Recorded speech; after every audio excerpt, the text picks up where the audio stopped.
So thank you for attending today's ZC3 Thought Leaders webinar. My name is Graeme Banister. I'm an account director at Mobilityways, and within my remit is responsibility for developing partnership opportunities with like-minded businesses. Next slide, please. Today, after some context from me about this webinar and the business Mobilityways, there are two presentations, as you'll see from the slide. Firstly, Cassidy McLean-House from Eunomia. Eunomia is a specialist independent sustainability consultancy working with private, public and third sector organisations to deliver better environmental and commercial outcomes. Eunomia has strong expertise in climate change mitigation and supporting the global transition to a low emission economy. Clients include the European Commission, WWF, the UK government and the World Bank. Eunomia has offices in the UK, in Europe, the US, and also I see New Zealand, which is where Cassidy hails from. Although just to be clear, Cassidy resides in the UK and not joining us from New Zealand, where it's currently 3 AM. Cassidy, an offset consultant, will share lessons on offsetting and explore what role offset should play in net zero. Given how prominent offsetting is in the news right now, I like to think of this session as Offset, time for a reset. After Cassidy, we will hear from Charlotte Bonsall from Mobilityways. Charlotte will provide an introduction to Commutology, and yes, it's a real thing. The plan for this afternoon is that presentations will take around 40 minutes, meaning we plan to have time for a Q&A session before closing. Please do input questions as they come to mind via the Q&A function on Zoom. Questions we don't get to today, we will endeavour to respond to after this event. Whilst on housekeeping matters, a recording of this session will be shared, so no need to spend the hour taking lots of notes, snipping images off your device. Yep, I know, we've all been there. So, context and firstly, Mobilityways. Next slide, please. Mobilityways is delivering transport sustainability. Our mission is to make zero carbon commuting a reality. Commuting, a Scope 3 emission, accounts for 5% of the UK's carbon footprint, with private car single occupancy the majority mode. Quite simply, net zero cannot be delivered without tackling commuting. In this regard, Mobilityways has developed a comprehensive framework to measure, reduce and report on commuting emissions. Frameworks is something that will be covered in more detail by both Cassidy and Charlotte today.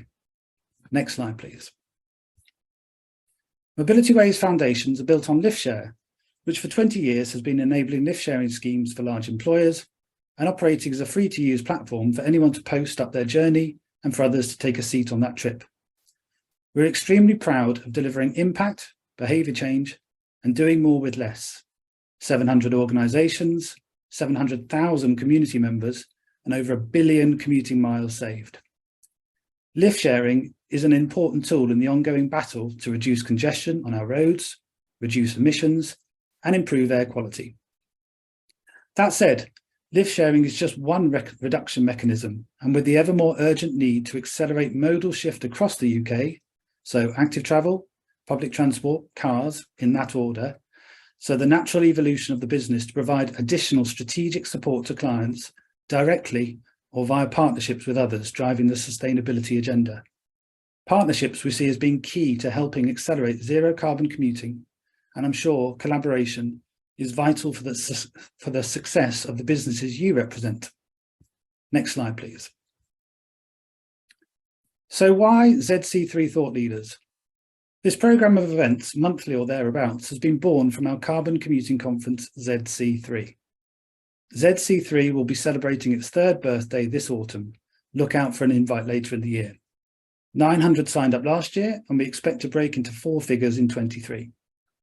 As an annual event, ZC3 has been a great platform to recap on major sustainability themes, but given the increasingly dynamic nature and developments in sustainability, so ZC3 Thought Leaders is our attempt to share insights on a more frequent basis. Central to this is giving the stage to subject matter experts that we believe will stimulate and accelerate collaboration amongst sustainability professionals. This is the first webinar in our Thought Leaders series, and we very much hope this session provides value. So, Enough from me, on to the main event. Next slide, please. So, as I outlined previously, offset, time for a reset. Cassidy, the floor is yours. Thanks, Graeme. Hi, everyone. As Graeme said, I'm Cassidy. I work as a consultant at Eunomia Research and Consulting. I have worked in offsetting carbon pricing and broader climate mitigation for the last 6 years for the government in New Zealand and PricewaterhouseCoopers prior to joining Eunomia. Predominantly in New Zealand, but with companies across Australasia and offsetting markets all around the world. So I'm going to walk you through some of the challenges and opportunities in the offsetting markets at the moment. Next slide. So first, to just run through a few key definitions so everyone's on the same page. Offsetting is a process that involves a reduction in or removal of carbon dioxide or other greenhouse gas emissions from the atmosphere in order to compensate for emissions made elsewhere. So the term carbon neutral that gets thrown around a lot is used when an activity, process, organization, event, or even a building has zero net emissions. So the net implies that forestry or some other form of offsetting has been used in meeting that emissions reduction target. It's important to note that when you see people referring to offsets, you will hear reduction, removal, and or avoidance. So a carbon reduction offset is the process where an organization directly reduces greenhouse gas emissions through efficiencies, while carbon removals is where CO2 is removed directly from the atmosphere via forestry or CCS, for example.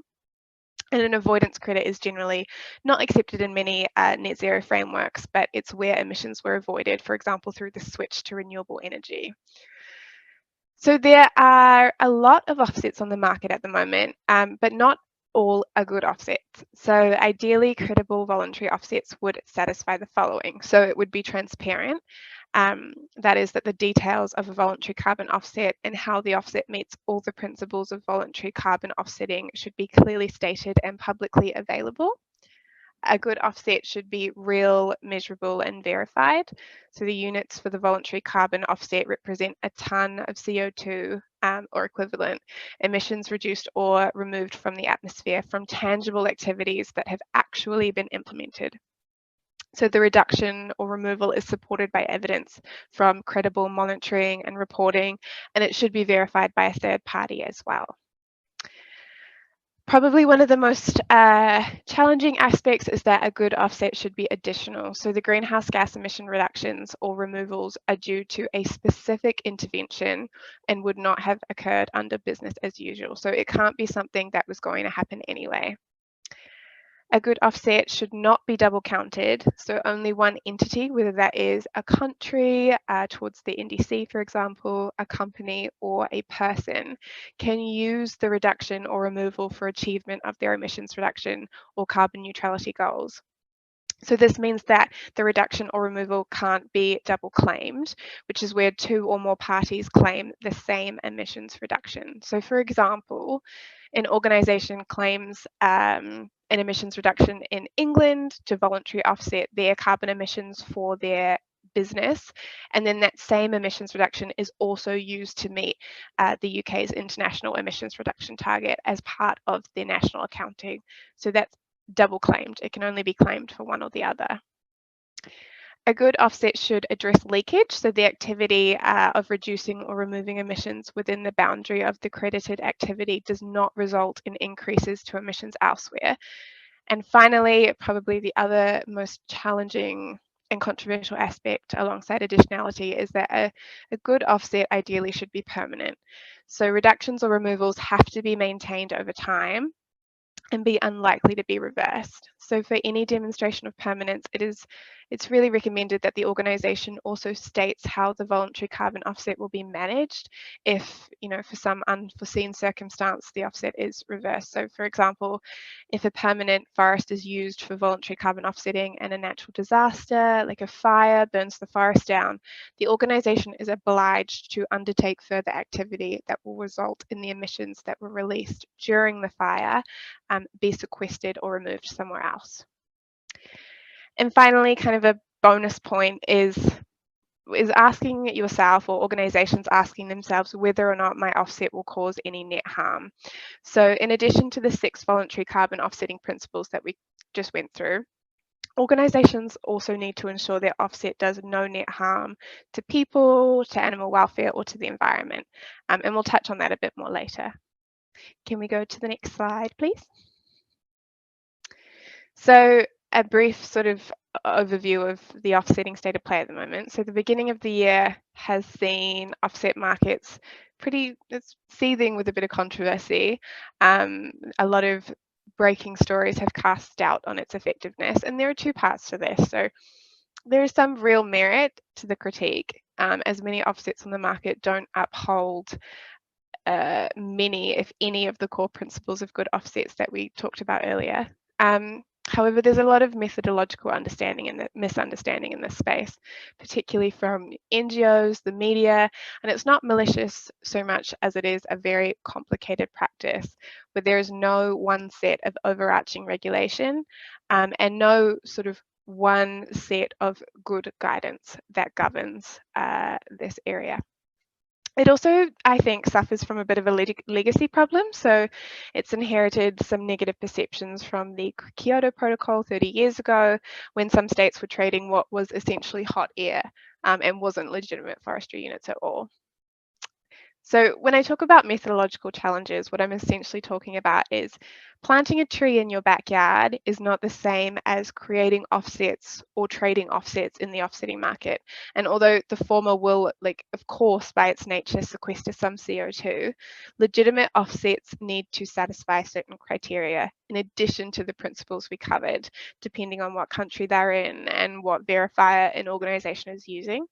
So in New Zealand, for example, where I'm from, as Graeme said, domestic offsets need to be forestry. They need to have 400 stems per hectare and ultimately have crown coverage of around 30% forestry on the land that is being used to plant offsets. So confusion and technicalities contribute to a negative public perception, as well as, I think, an over-reliance on offsets in organisational net zero strategies, which I'll touch on shortly.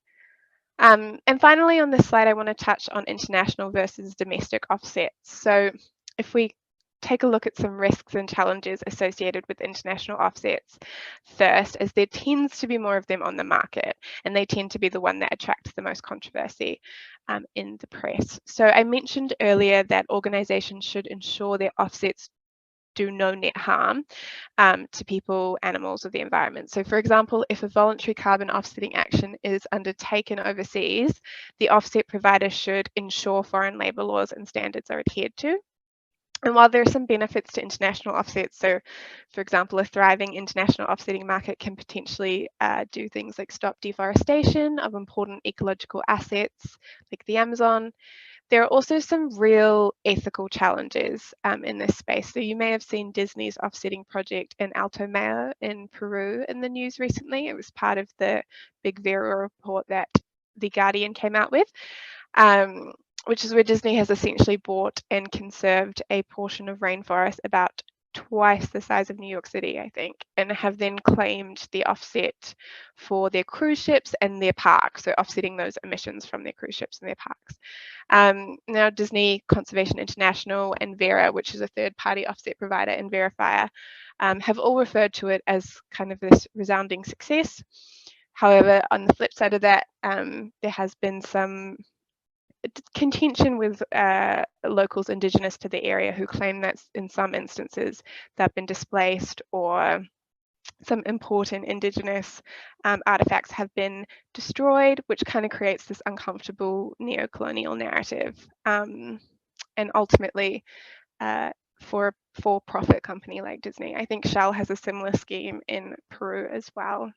So while there are benefits, there are some real ethical concerns in this field, as well as PR risks for organisations. However, the offsets do tend to be more readily available and oftentimes are significantly cheaper. When we look at the domestic offsetting market, the risks and challenges associated with that tend to be that at home in the global north, the cost of land is generally significantly higher, which of course drives up the cost of offsets. And forestry is often a political hot potato, especially where it may displace other land users, such as agriculture, which is why you see a lot of governments in developed economies placing kind of this over-reliance in their strategic policy outlook for climate change on technical advancement in the forms of CCS and BECCS and DECCS. You also both with at home and overseas, but particularly here where you're planting a lot of pine potentially to offset, you have biodiversity risks as well. Next slide. So what role should offsets play in net zero? So confusion and technicalities contribute to quite a negative public perception, as well as this over-reliance on offsets in net zero strategies by organisations. So many organisations, as I'm sure many of you will know, very well-meaningly set really ambitious targets, which they can't meet through gross emission reductions in the time frame that they have set for themselves, especially in the context of 2030 targets, right? And this isn't necessarily through organizational failure, but it's simple economics. To reduce the final 30 or 40% of a company's emissions, the cost per ton of reduction could be enough to bankrupt a company, making it just totally unfeasible.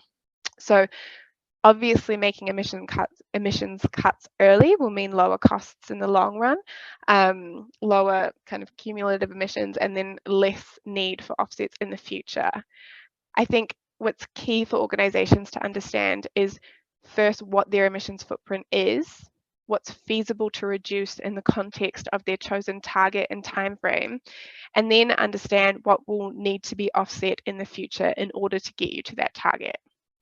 Ultimately, it's up to individual organisations to understand the risks, both financially and publicly, as to the volume of offsets that you want to use and maintain to support, but having that evidence base is really going to help you in the long run.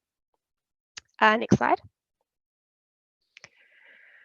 So we talk about first mover disadvantage in the context of decarbonising the electricity system a lot, and I think it's a really interesting way to frame it in the context of offsets, is that there's kind of this first mover advantage. So credible offsets are not an unlimited tap that you can turn on and turn off depending on how much you're going to need. We've touched on this a bit briefly with the Disney example, and also briefly on the availability of land, particularly in the global north.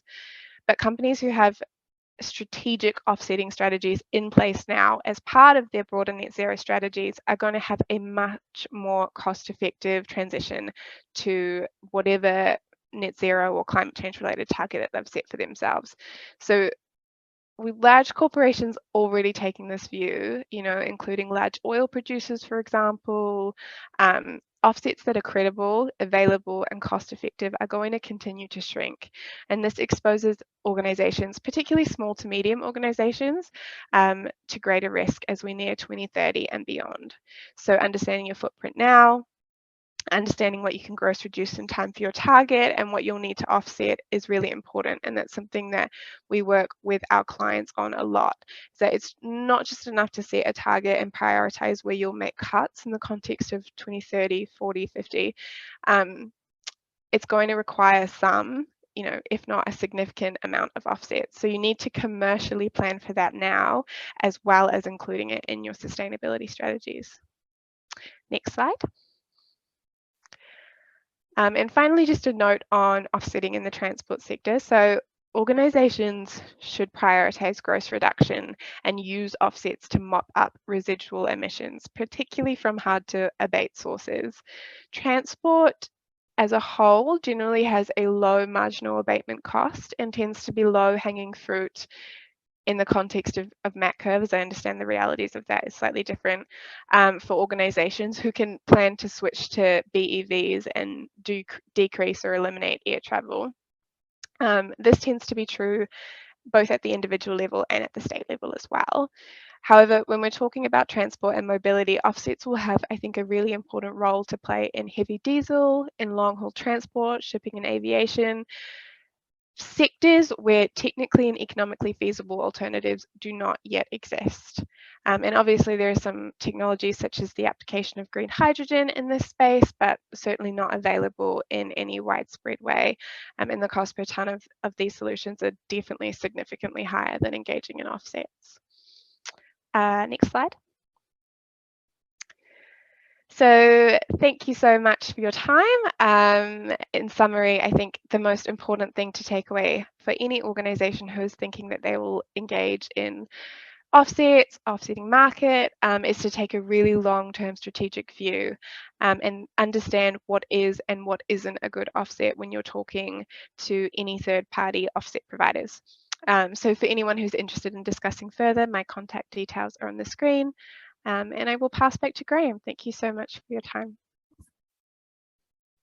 Many thanks, Cass. That was great, really insightful. For me, what came through loud and clear is the framework Eunomia is using to evaluate offsetting with its clients: baseline, reduce, and then mop up with offsets only where necessary. Perhaps what I personally hadn't fully appreciated too was the supply and demand factors within offsetting, which really brings home why there is such a spotlight right now on organisations having a watertight carbon reduction strategy. For sure, if you're seeking support on this topic, do get in contact with Cassidy. I'm looking to see if there's any questions that have come through yet. The Q&A, please drop them in there. What we'll be doing at the end is obviously wrapping up with all of those, and we'll have 10 or 15 minutes. Okay, so taking these themes forward and aligning specifically with the transport sector and commuting emissions, I now invite Charlotte to share an introduction to Commutology. Yep, it's a real thing. Charlotte, over to you. Perfect. Thank you. Hello, everyone, and thanks, Graeme. Thank you, Cassidy, for that. That was is really insightful. So yeah, like Graeme said, I'm here today to talk to you about the commute specifically, and what the commutologists at Mobilityways do in terms of tackling commuter scope 3 emissions. So just some quick context to begin. As previously stated by Graeme, the commute is the least efficient journey we make, contributing 18 billion kilograms of CO2e annually, equating to 5% of total UK emissions. And consequently, unless we decarbonise the commute, we will fail our net zero goals in the UK.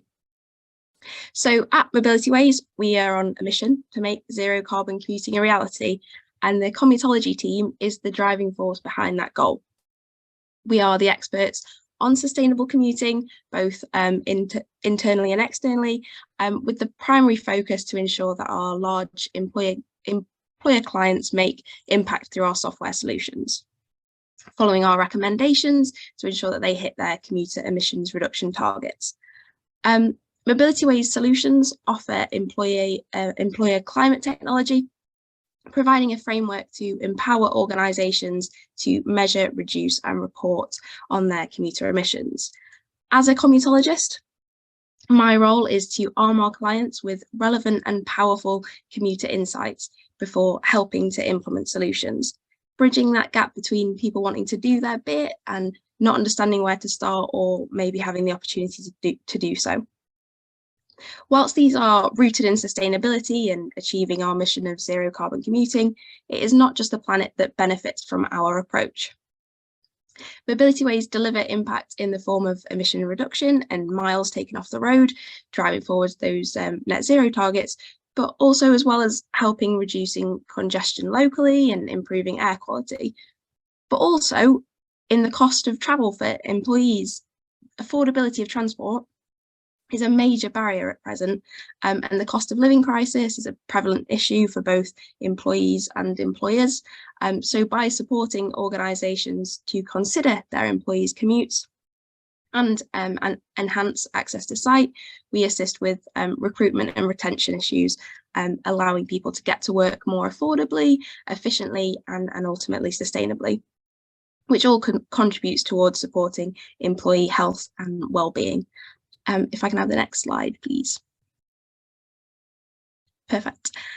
So here at Mobilityways, we have coined the term commutology to refer to the science of decarbonising the commute.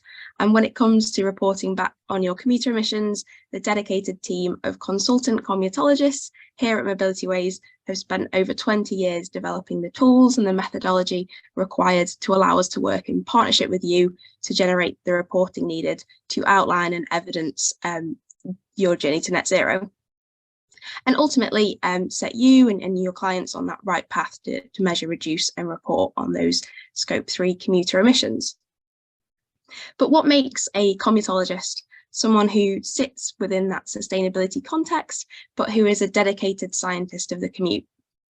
This question wasn't so straightforward to answer at first, and when I asked the rest of the team what ingredients make up a commutologist, initially I was told tofu, kale, Marmite and toast and veggie sausages, and they probably aren't wrong on that front.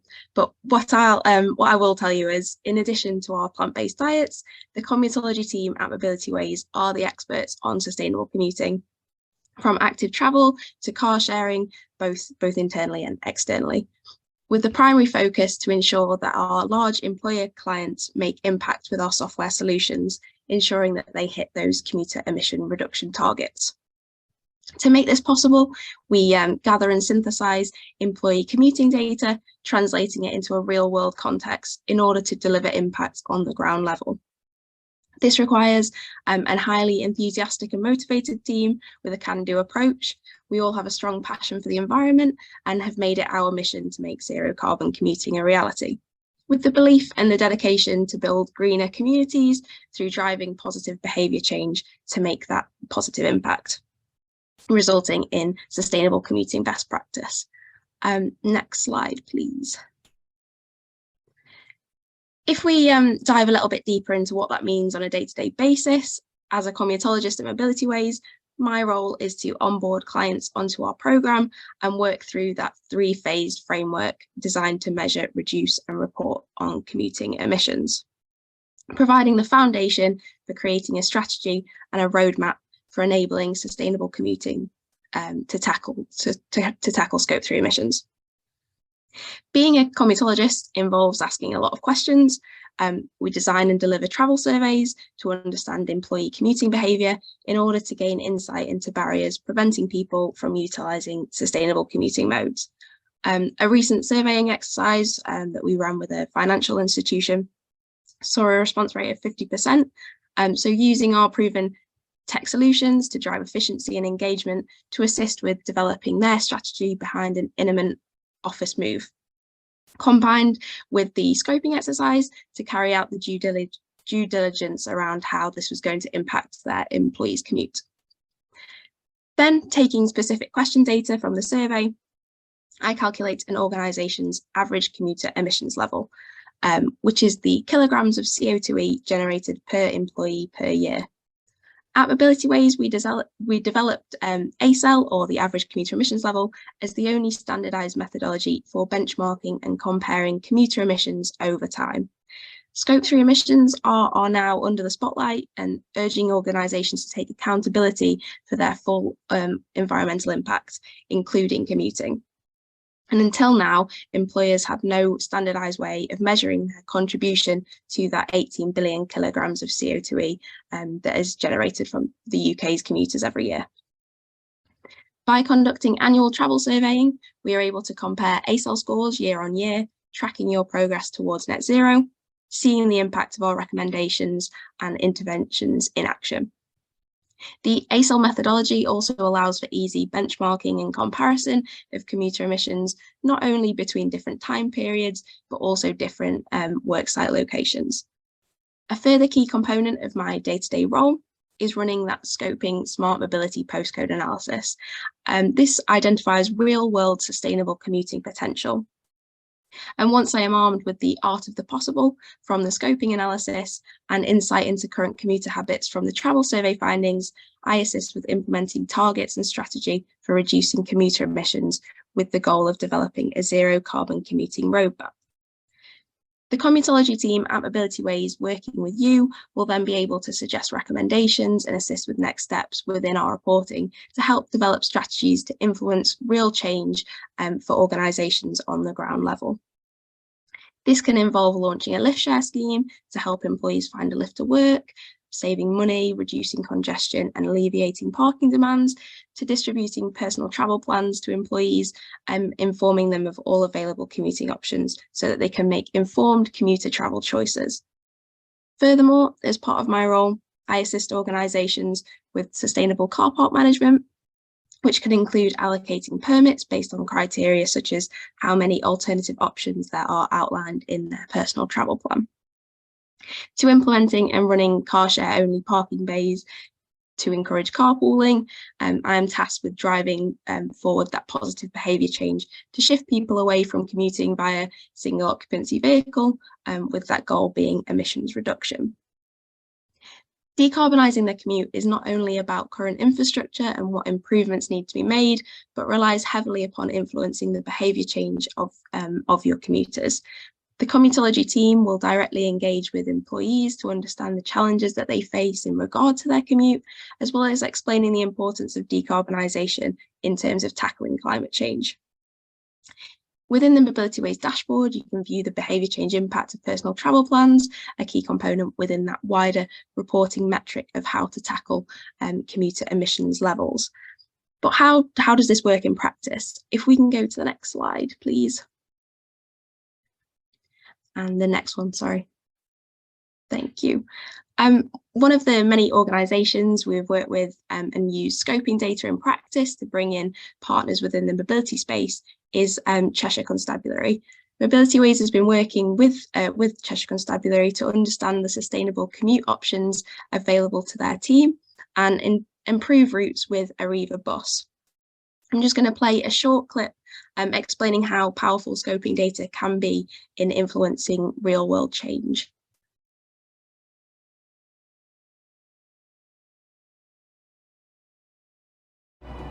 The work that we've done with Cheshire Constabulary has been crucial in reviewing our bus networks as a whole in the area. So for example, working with Mobilityways on the scoping exercises that have been carried out has been absolutely brilliant in terms of looking at the potential demand, the potential changes that we can make, and then carrying through those changes for the future to better meet the needs of the customers in the area. We found as part of the scoping study that most of the public transport and the infrastructure was not very joined up. And this project that we've been doing has really moved to this joined up focus that will work for the commuter and work for the client, and has been a great benefit, or will be a great benefit to us, to Arriva, to North West Trains, but more importantly to the local community, because the systems will become joined up, and at the moment they're so fragmented they won't work for anybody, whether it be private or public. In Cheshire Police, we have reduced our carbon footprint by 19% so far, and in Cheshire Fire by 41%. As with national targets, we are now setting policies and strategies in place that will take us to net zero by 2050. So the management of transport and commuting in the future will be a key focus for organisations such as us.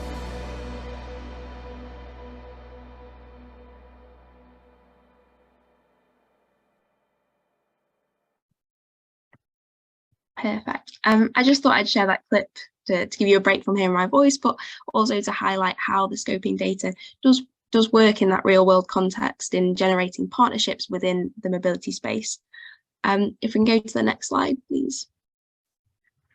A further example of how scoping can influence real life change is the work that we did with a rural-based manufacturing company. The first step in their zero carbon commuting journey was to scope the postcode data for their 1,000+ employees. The scoping exercise aimed to deliver insight as to how employees were able to commute to site at present and to identify those gaps in provision.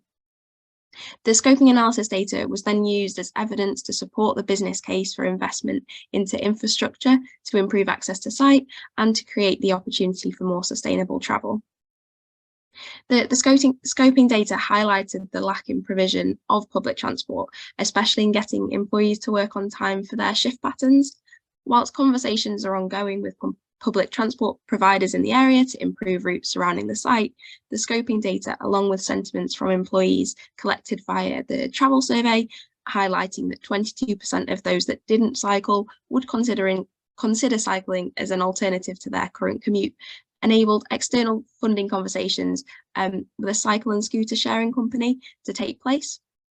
This was for the provision of a hub of cycling equipment at the worksite location, and also to an extension of the service area to allow employees to utilise the bike hire service to get to and from work. The availability of these e-bikes and scooters allows people that live further away to now have a realistic active travel time, making it much more appealing and convenient. and 57% of employees stated that they travelled to work the way that they did as it was the most convenient option for them. Convenience resonating with people more so than time or cost of their journey. These conversations around funding are still ongoing, but without the data from the scoping smart mobility exercise, we would be a lot further away from our shared goal. And this collaborative approach through Mobilityways with other local employees in the area has added further support to a business case for change, facilitating not only funding talks with the cycle provision service, but also talks with the local council about improving lighting due to safety concerns. In the meantime, we've launched a lift share scheme, and so far over 150 employees have registered to join, which has resulted in over 8,500 miles being taken off the road, equating to nearly 2 tonnes of reduction in CO2e and around £2,500 in financial savings for employees. That is all from me for now. Just a quick snapshot into Commutology and how the team at Mobilityways can help you and your clients achieve their net zero goals. I'll hand back to Graeme. Thank you. That's great. Thanks, Charlotte. Again, great to see again, like we saw with Cassidy, a framework is driving the process. So measuring, reducing, reporting to tackle the underlying commuting problem. And I think also within that, really seeing how the more consultative approach of the business is now helping the company to work within the wider mobility ecosystem and also consider how it can further enhance and give information to stakeholders to improve the situation. And I guess the other thing that's really exciting is it's a plant-based team delivering for its clients, truly sustainable. Oh, and the other thing I saw as well there, Charlotte, is that you've also come up with another framework for, I've got written down here, the 4 S's. So sustainably motivated, science-led, super commuters, strategically positioned. So well done for getting another framework in.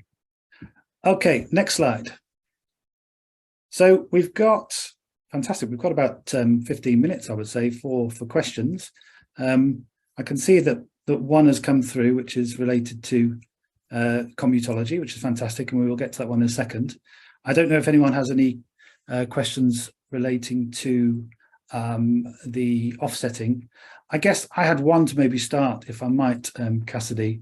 You mentioned the Disney scheme as perhaps an example of not so good practice, or at least that was the feeling I got from it. But can you give me an example of really good best practice? Yeah, I mean, I think with the Disney scheme, it's not that it's necessarily bad practice, but it is things like that get pulled out in the media due to some of the kind of the local context that it operates in, because it's tricky. It's tricky to buy $40 billion of land that probably shouldn't be purchasable and then use it when there are Indigenous people living on that land. But good practice, I can't think of any at like this large organizational level that's public. So I know Unilever, I think Shell as well, they have, in Disney, they have public offsetting strategies. But I do think a lot of the smaller work that I did when I was in New Zealand for companies who were importing fuel, which is to remove the kind of ethical challenges associated with the fact that they're importing oil. But because in New Zealand you have that overarching guidance within the voluntary framework where every offset has to be transparent, it has to be additional, and it has to be permanent, that was generally an example of really good practice. And it's not to say that on an individual level offsetting is good or bad. People have some moral feelings about that due to what you're offsetting, but the institutional arrangements that are in place mean that it is at least credible offsets that are being used, I suppose. I mean, just following on that vein, we have a question here that says, re-offsets, you mentioned there are not currently any main guidelines for this at present. Are you aware of any that are coming down the pipeline? The UN has a council that's put together with public being the UN, private sector and third sector organisations, and they are essentially trying to come up with some overarching guidance in the way that TCFD, the Task Force for Climate Related Financial Disclosures, has come out. That's been going on for a really long time. I know they've put out 2 interim reports, but nothing final as of yet. But I think what you'll see come out of that is unlikely to be as strong as some of the guidance that exists at state level or national level in some countries. Mm-hmm. And one other actually that I picked up, I mean, this international versus domestic. Would you be advising clients, companies that are in the global north, as you described it, to really focus their efforts on domestic offsets, even though it's going to be more expensive? Perhaps by doing that, that will drive the better behaviours in terms of the overall framework, so that the baselining and the reduction task before going to offset.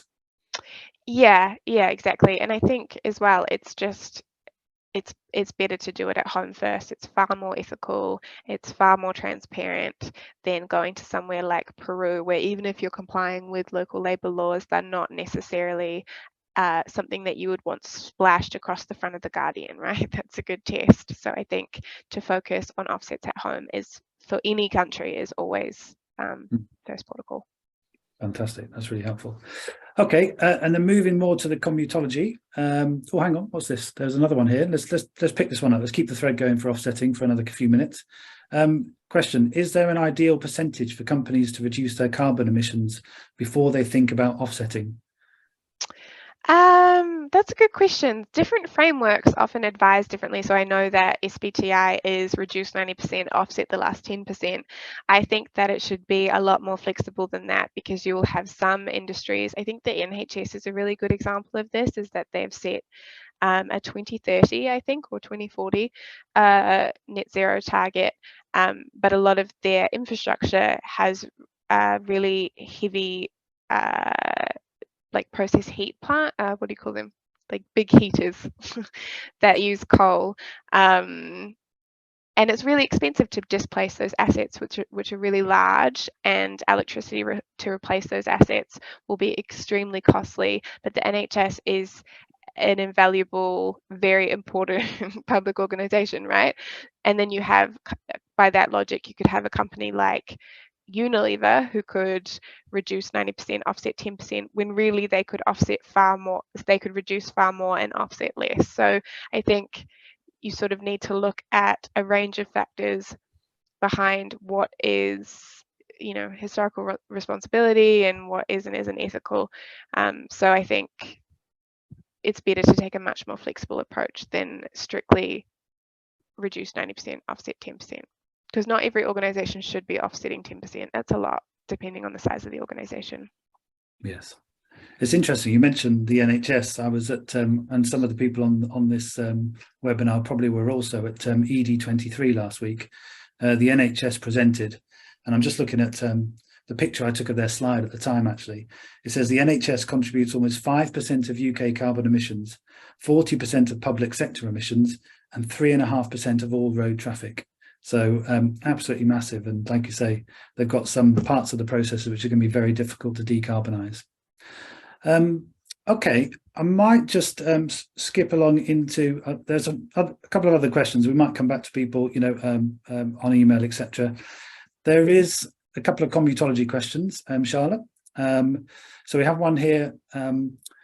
Is Commutology planning on developing a GPS-based app for smartphones so the commuting is lived on the go and there is no need for survey? I guess the first thing I'd say is probably we have some of that with the Trip Authenticate, but perhaps you can elaborate a little bit, Charlotte. Yeah, so I suppose at the minute our only sort of app functionality is around lift sharing. And I think there is sort of in the pipeline, there's sort of work to improve that coming, which is exciting. But I think with the surveying, it's really insightful from our side to get that snapshot, to give people a chance to sort of have their say around their commute. It's very personal to people, so it is good to get that kind of really rich data insight, especially with sort of open-ended questions, to get understand exactly what barriers there are to sustainable commuting modes, but also, you know, what would motivate people to switch and these kinds of things. So I don't know if we'd as a business, as a team, we'd move away from surveying, but yeah, I think definitely looking to improve the app and then that kind of thing would is something that hopefully comes sooner rather than later. Thanks, Charlotte. Another question relating to 15-minute neighbourhoods, which obviously has been in the news quite a bit of late. Does Mobilityways do any research or work on the 15-minute city idea for sustainable city planning? It's not something that I've been involved with, but I mean, I'd love to be. I think it's really sort of a fascinating concept, and it'd be great in terms of emissions reductions and that kind of thing. But I don't know, maybe if there is anything that we have been working on as a wider business, I'm sure we'll come back to you with that, but it's not anything I'm currently aware of. Yeah, maybe looking the person who answered the question, perhaps, you know, get in contact if there's something you're thinking of, and that's one of the, you know, the things that we're trying to do with these sessions, is to really kind of accelerate the collaboration between sustainability professionals. So questions that we can't fully answer on this webinar right now, let's try and take them offline and see what we can do about it. Okay, another, oh, hang on, a few more coming in now. One question, so that was 15 minute neighbourhoods. One about, has Mobilityways done any work with NHS trusts? If so, are there case studies they can share? Yes, yeah, we've done quite a lot of work with several NHS trusts. We have got some case study videos, I think, on our YouTube.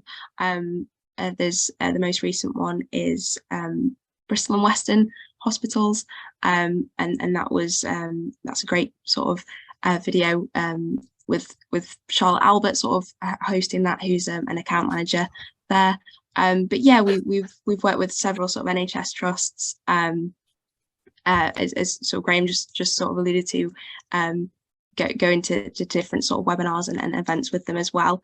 But yeah, me personally, I've worked with a fair few NHS trusts, so I'm aware of the issues and the constraints, but also it's really sort of exciting to have that partnership in practice. Yeah, I think just to add to that, I mean, we work with about 15% of trusts right now, and definitely speaking to a lot more. Given them some of those stats that we referenced earlier, there's a lot to be done, and obviously as organisations, hybrid working ain't a thing. So it's a big pressure. Obviously, the hospitals want to continue to increase the capacity for dealing with patients, which means there's a knock-on impact in terms of parking. So tackling commuting is massive for them. Okay. There is one other, I'm just keeping a little look at time, and we're doing all right. One more about offsetting, if I may, Cassidy. Do you think that with constraints on land space and tree planting, that blue offsetting in marine environments will become more popular in the private sector, particularly in light of the recent High Seas Treaty? Wow, I mean, don't know where to start on that, because I don't know anything about that one, but blue offsetting, is that something you've come across? Yeah. I mean, firstly, the new ocean treaty is really exciting. It's obviously been 2 decades in the making. I think that probably, yes, there will be a bit of I think often organizations, they look for new and innovative solutions as opposed to just doing what works. But I think the challenge with blue carbon is that the term focuses on the climate sequestration component of coastal ecosystems within a mitigation context, and that's quite problematic for a number of reasons. So carbon flows within the highly variable environment in the coastal zone are really difficult to measure, particularly in developing countries. So estimates of carbon sequestration are really uncertain. And also it's really difficult to determine which emissions and removals are natural and which are anthropogenic. So if we think about like that list of principles that I went through at the start of the slideshow, the additionality and the permanence and the ability for those offsets to be real, measurable and verified just aren't really there. But I wouldn't be surprised if there's more of a push towards things like blue carbon offsets and using peatlands and soil carbon as well, even though the science just really isn't there. Fascinating. One final question, I think, so we'll make sure we wrap up in good time. But I think actually there's connections to both offsetting and commuting in this question. Excellent timing that we've landed on this one at the end. There is a big interest in organisations on electric vehicles for their employees and their own company vehicles to lower emissions. Any thoughts on this? Example, the embedded footprint of the vehicle can still be quite high. I mean, from a commuting perspective, obviously there's a holy grail opportunity here in terms of when we talk about zero carbon commuting, we're talking about tailpipe at this point in time. There's definitely a whole further conversation about embedded and whole life cycle emissions. But I think right now, in terms of what is the art of the possible, an electric vehicle that then is used in a lift sharing capacity would be absolutely fantastic. And for sure, in terms of where Mobilityways is going in terms of product development, certainly that ability for us to recognise at an even more granular level the mix of powertrain within the vehicles arriving at the office space or the car park, etc. That's absolutely something that's really centre of our mind in terms of what we can do with that and how that can then feed through into reporting. I guess, Cassidy, is there any thoughts you have in terms of offsetting and embedded, etc., embedded carbon? Not really, other than sort of what I said in that last slide, which is offsetting is sort of, it can be agnostic as to what you decide to offset, but that you should really focus offsetting, well, we should all focus offsetting those hard to abate sectors, and transport's obviously generally low hanging fruit. So I think, yeah, whatever employers are doing to push their employees to reduce their emissions, I suppose is positive, but no real thoughts. Okay, all right. Well, I think in the interests of we've got a couple of minutes, so I think we're going to finish nicely on time. Can I just pop to the next slide? So, firstly, time's almost upon us. Many thanks to all of you for being effectively our guinea pigs for ZC3 thought leaders. The last content slide of the day is in front of you. I said at the start of this session that these thought leaders webinars will be approximately monthly. As it turns out, we have another event in 2 days' time. So if finding out more about implementing sustainable commuting initiatives floats your boat, then please have a look at that. The link has just been added to the chat. So that's another one that's happening in a couple of days' time. Next slide, please. So that's it. Thank you for your participation. Feedback on this event will be invaluable, including thoughts on any hot topics, sustainability themes you'd like to see in future events. Like I mentioned before, my main ask is to please stay in touch. The whole premise of these series of events that we're putting together is to stimulate and accelerate collaboration between sustainability professionals, and I hope this starts to happen. Enjoy the rest of your day. Thank you very much. Thanks, everyone. Thank you.